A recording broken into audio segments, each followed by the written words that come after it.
Welcome back to Northwest City Politics in the Know with Juanita. We're glad to have you with us again this evening.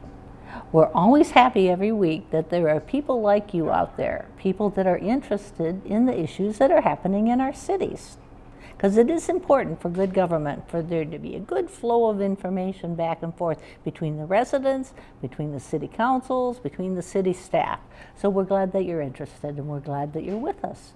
If you haven't watched our program before, each week we'll have somebody on from one of the 9 cities in Northwest Community Television's viewing area to bring us up to date on what issues and what kinds of things are happening in the city.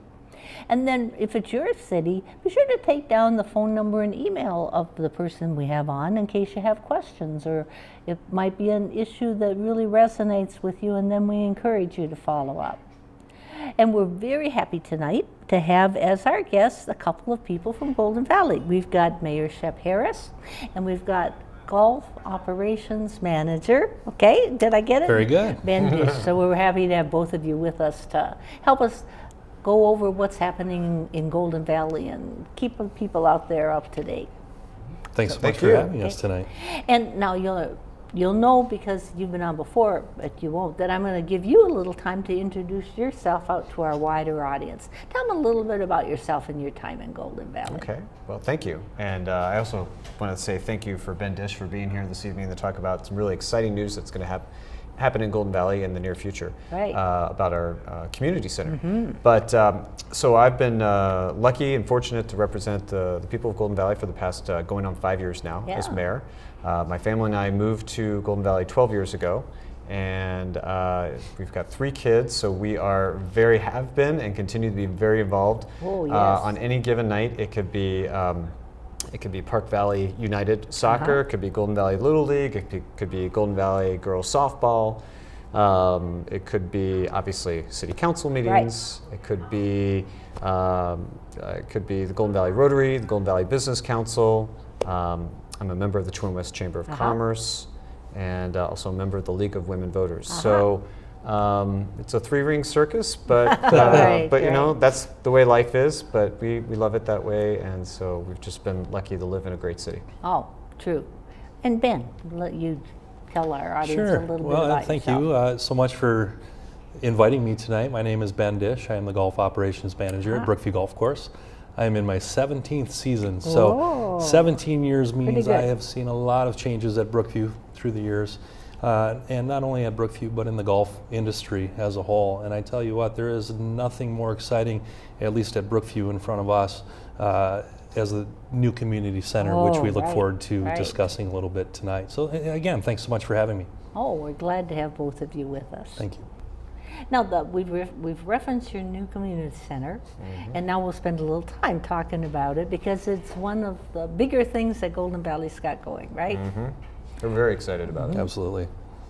Maybe you can tell us a little bit about the history that's led up to taking active steps. Well, if it's okay, I might start with the history. Please. There's a tremendous amount of history at Brookview, and I'm not sure everybody out there knows that the building is close to 100 years old. Yeah, I don't think people are quite aware of that. Right, and Brookview was a private country club for many, many years. I didn't know that. Yes, and the residents of Golden Valley approved a referendum in 1967 to purchase the land and the building.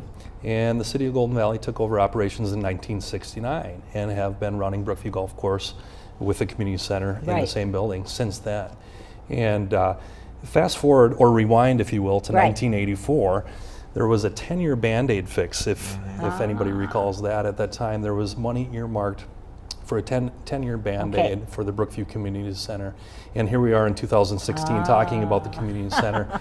The designs are fantastic. I think we've got just a tremendous building that people will be extremely proud of. Of course, here it is in 2016, backtrack to 2014, the council and the mayor earmarked funds to hire a consultant, put together a residential task force to get to work, really roll up our sleeves, see what we could come up with, and look at different proposals. And at that point in time, it was, we looked at whether it made sense to upgrade Brookview and how much that would cost, or a complete demolition and new building. And we looked at a number of locations at that time as well, and it's been just a fascinating process, if you will, over the last couple of years to be a part of, at least for me personally and professionally. But again, the plans that you'll see, the graphics that we have at the community center are just fantastic. So the history of Brookview, though, again, is tremendous, and the fact that we're still operating within the walls and underneath the ceilings of Brookview, with tree trunks holding up the building in many,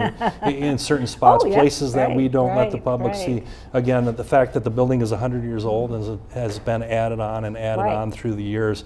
There's history there, and a little bit is bittersweet, of course, but I think the building has served its purpose. And using the mayor's term, tired, the building is certainly tired. So. Well, and I think maybe a lot of people aren't aware of how much time. Now, how big was your task force? How big was it? Yeah, how many people? We had, I'm trying to quite do a from few memory, people. at least more than 10, I'd say less than 20. People that spend quite a bit of time, many hours worth of thoughtful looking into things, digging into what's their time, right? And you had, yes, because we had representatives from different walks of life, including representatives from, I think, from the Golf Association. Correct. You also had people representing, I think, maybe some soccer association, Park Right. Valley. Senior programming, senior youth programming. Yeah, there were teens that were involved as well. So we really got as many perspectives as possible. Right. And then the consultant was for the purpose of pulling it together? Well, we've had a number of consultants. Oh, okay, more than one. Okay. Right, and so the particular consultant was, at that time, was for the task force to help facilitate and create some initial drawings. I think it was it HDA? Yeah, HDA, sort of that's a correct. beginning look at. Correct.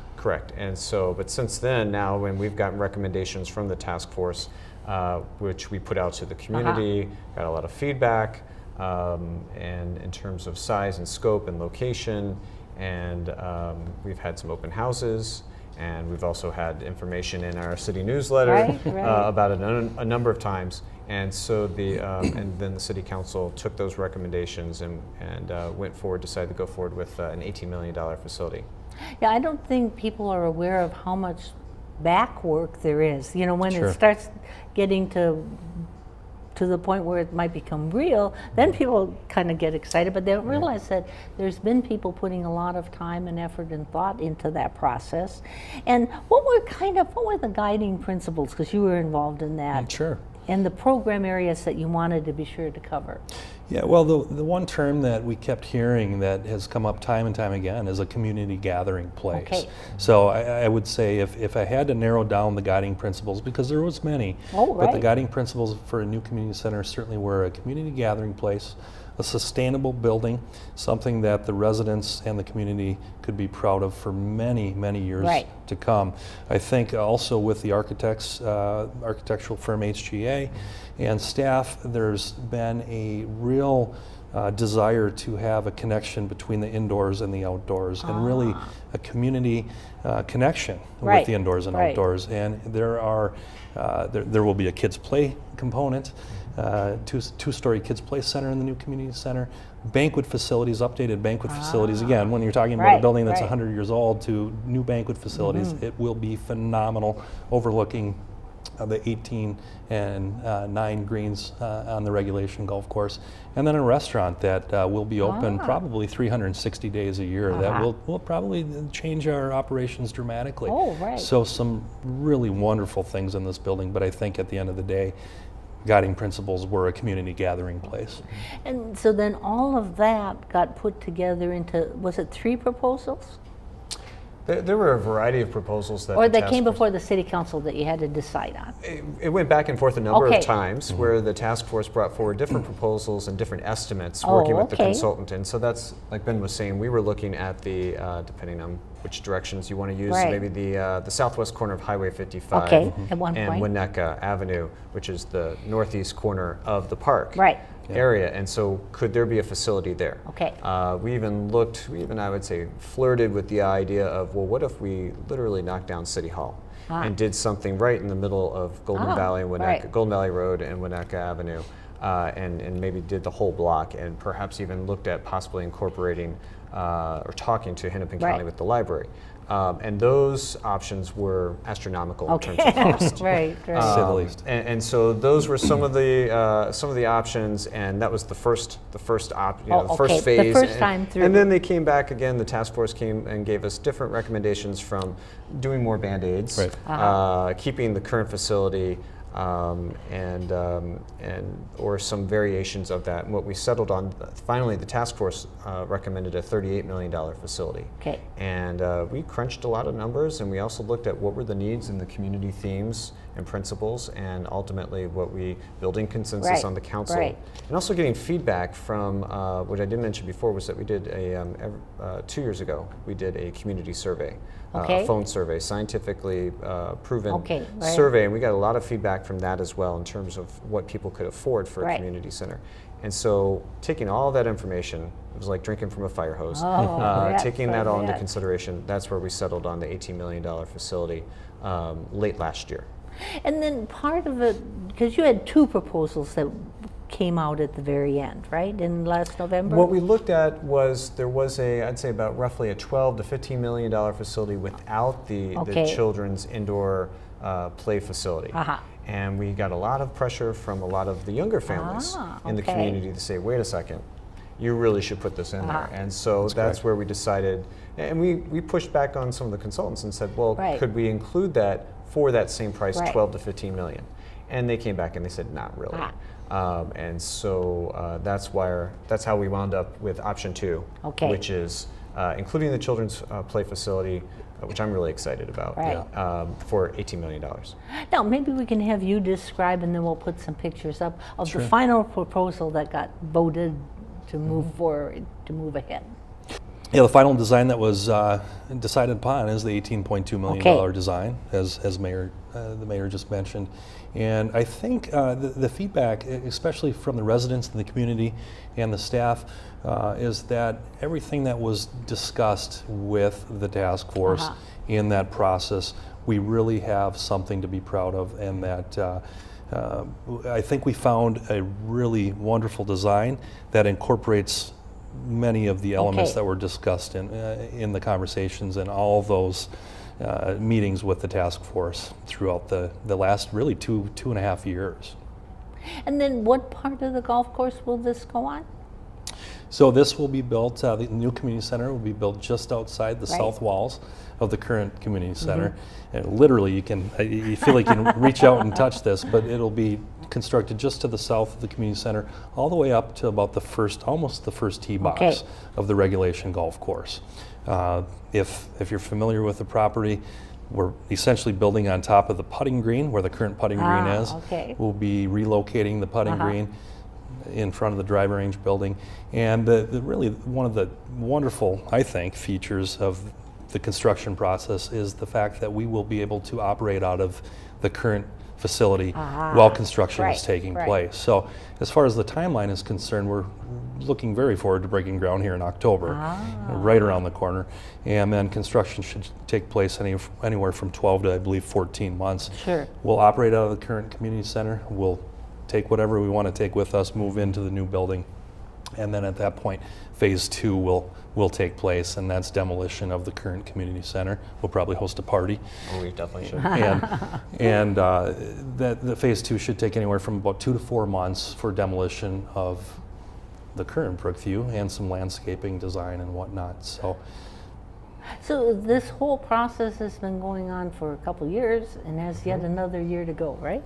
It does. Right. I'd say at a minimum. I think the way it's been framed to the city council is that this could be, we're going to try for a year, but it could be a little more like a year, less than 2, but over. And for those who love lawn bowling, I love lawn bowling. We've got this excellent, fantastic lawn bowling course right next to the current community center. That will be back.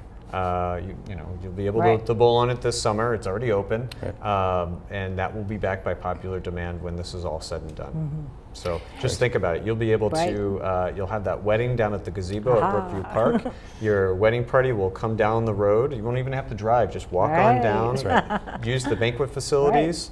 And if you really want to let your hair down, then you guys go outside and have a little lawn bowling party. There you go. I love it. Incorporating it all together. Absolutely. Right. That's all right there. Now, an important part of this project will be the financing. So what was the total that, the one that you decided on was, what cost? 18, and Ben was exactly correct, $18.2 million. Okay. And then can you talk a little bit about how the city finances something like that?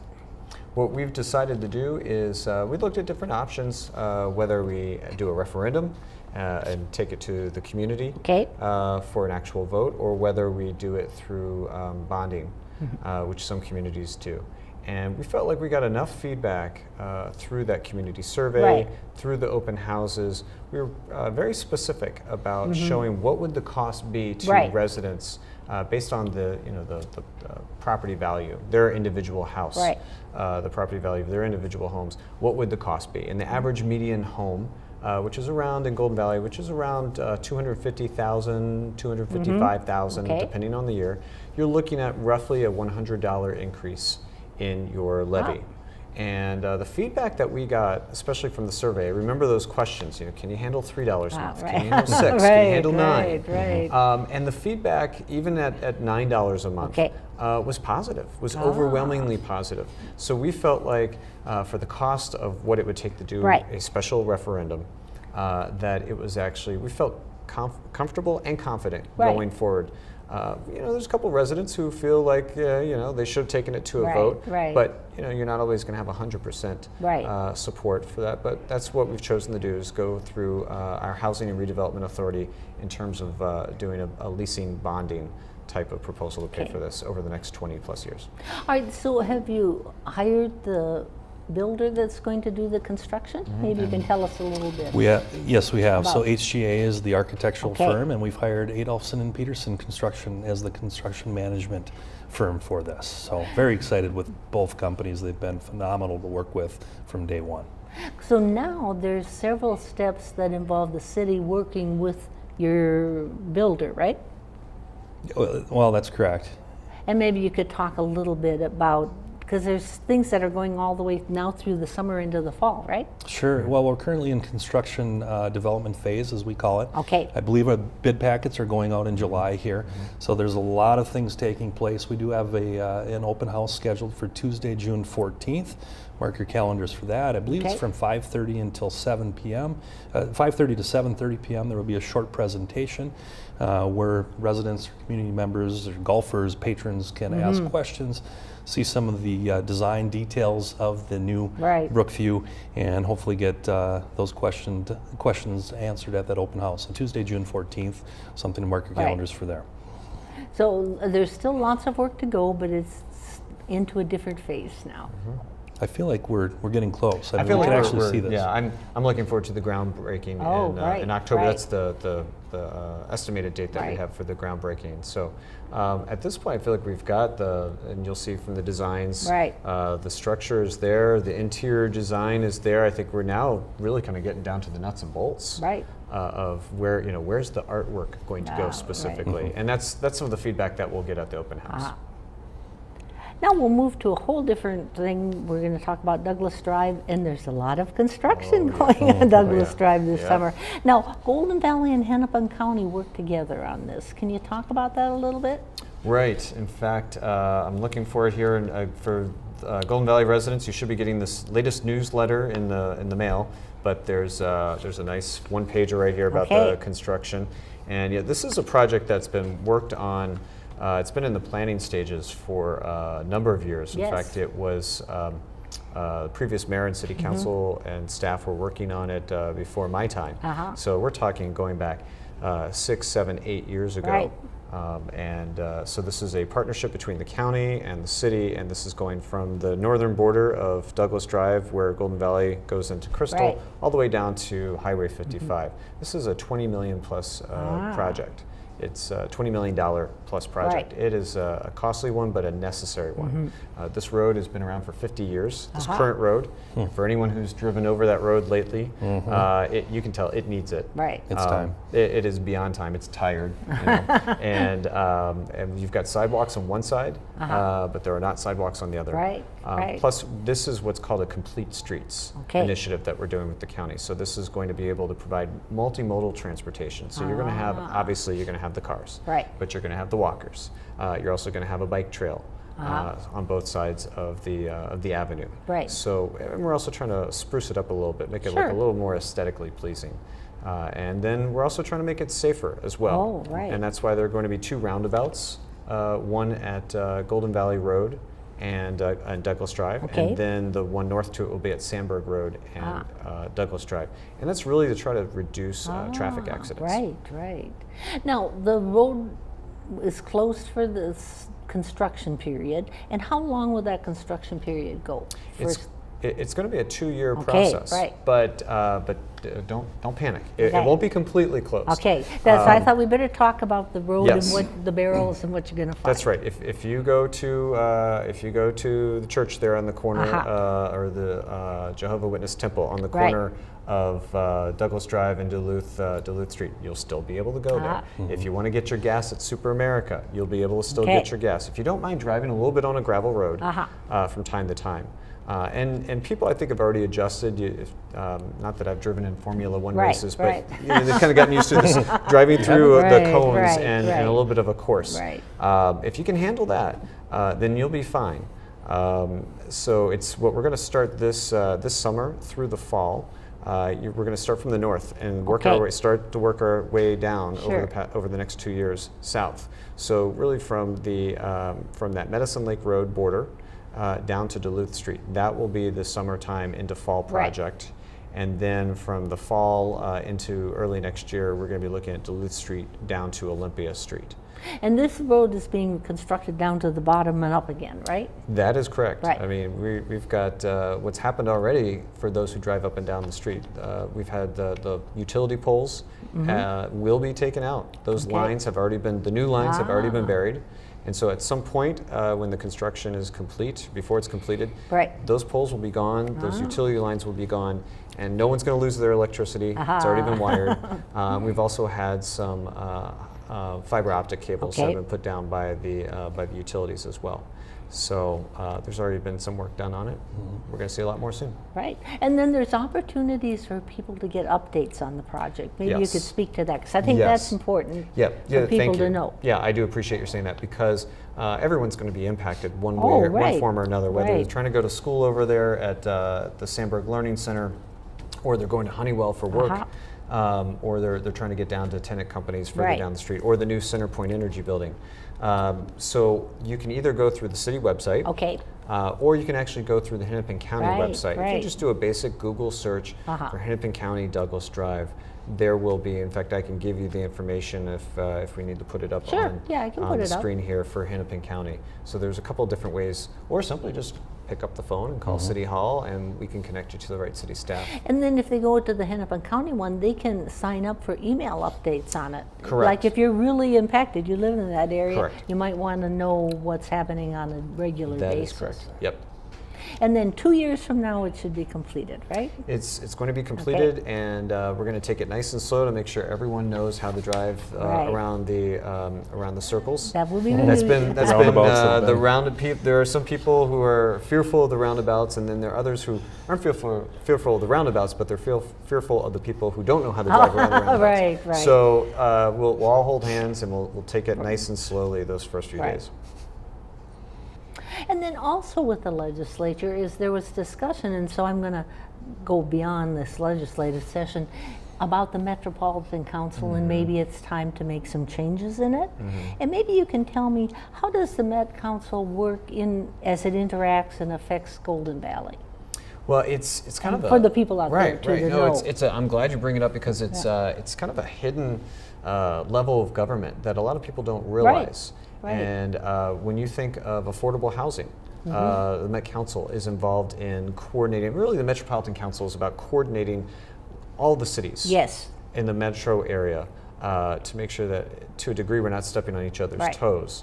That we're also trying to not negatively impact each other. So whether it's affordable housing, whether it's coming to zoning and in terms of planning for economic development, dealing with mass transit issues, even dealing with environmental public safety issues. We work with the Met Council in terms of, in all those, across all those different areas. Right. So what are some of the benefits that Golden Valley gets out of the Met Council relationship? Right, well that's where, by having a coordinated, we are required by state law every 10 years to have a 10-year strategic plan called a comprehensive plan. Right.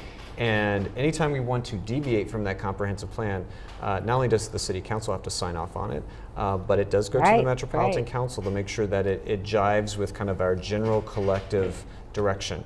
And that will involve different types of sewer projects. It's just not a very attractive thing to talk about, but necessary. It is a necessary thing to do. We all like it when our toilets work and when they flush properly. So working on projects like that, or working on the proposed Botno, or formerly Botno, now known as the Blue Line extension. There's significant coordination and time and effort that has gone into that. And the Met Council has, along with Hennepin County, but now more the Met Council has been the driver of coordinating that effort. Right. Now, like I said, the discussing of what to change, what are some areas that you would like them to be talking about in terms of changing the Met Council? Well, it's been interesting, and the jury's still out on this. It'll be interesting to see what happens with this legislative session. There may be some compromises that the Met Council gives in an effort to try to get permission to go forward with the Southwest Light Rail Line and future lines like the Botno, like the Blue Line extension. And it may require some elections of Metropolitan Council members. It may require more input from cities in terms of who is appointed to the Met Council to represent them, as opposed to the governor doing it. But what I always say is careful what you wish for. Watch out for those unintended consequences. Oh, definitely. Because I do think because a lot of people don't know about the Met Council, it's this mysterious organization out there, and they're cautious and fearful of it. But if you know how to work with the Met Council and how to partner with them, I think it does work well. So I'm a little cautious about this potential for elections. And one last little short piece, you have a farmer's market in Golden Valley. When does it meet? So we let people know. It is traditionally end of June through early mid-October. It really kind of depends on the season. We've had some years where just the growing season has been gangbusters, and we've actually started. And when I say we, I'm talking about our community, because really credit goes to a handful of people that run it. Golden Valley residents, and even some residents who started the farmers market. They live in New Hope and started the New Hope Farmers Market, and then they came over to Golden Valley. And it's located in City Hall parking lot under the water tower, as we say. And we're looking to start the final Sunday in June, and it usually goes till mid-October. Well, I want to thank you so much for both of you sharing your time and your expertise with our audience out there. We'll encourage you to tune in next week for part 2 of Golden Valley Issues. And remember, if any of these issues resonated with you and you don't live in Golden Valley, then be sure to contact with your mayors and city council people. And if you live in Golden Valley, contact Mayor Shep Harris. And we'll look for you next week. Bye.